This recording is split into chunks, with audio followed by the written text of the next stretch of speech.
Une femme se tient devant un avion Voodoo de l'Aviation royale du Canada et regarde vers le haut. Au début de l'entrevue, elle est assise devant l'avion, face à la caméra. Mon nom est Diane Pitre. J'ai joint les rangs de l'aviation des Forces canadiennes le 9 novembre 1977. Mes deux oncles avaient servi pendant la Deuxième Guerre et la guerre de Corée et je voulais suivre dans leurs pas. J'ai effectué mon entraînement à CFB Saint-Jean sur Richelieu au Québec. C'était très bien déroulé. C'était très excitant, très demandant. J'étais technicienne en cellule d'avion. La purge dans les forces, quand j'étais là, c'était une investigation qui a été lieu parce que j'avais été accusée d'être lesbienne.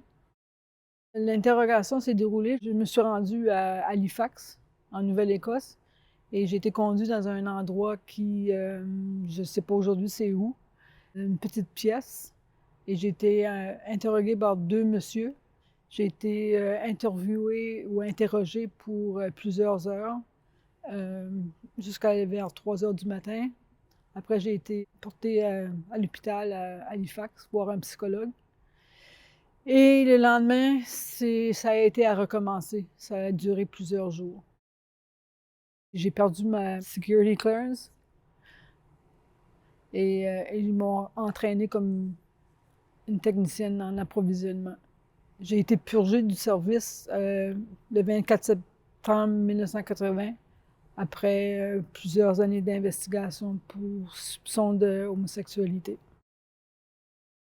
Je me suis ressentie que pendant la purge que j'étais moins d'une personne, que je n'étais pas acceptée à cause de qui j'étais moi comme personne. Le logo du Musée de l'Aviation et de l'Espace du Canada apparaît sur un fond blanc. Il est suivi de l'adresse du site web ingeniumcanada.org. Le titre, développé avec le soutien généreux de la Société Musée national de l'air, apparaît suivi du mot symbole du gouvernement du Canada.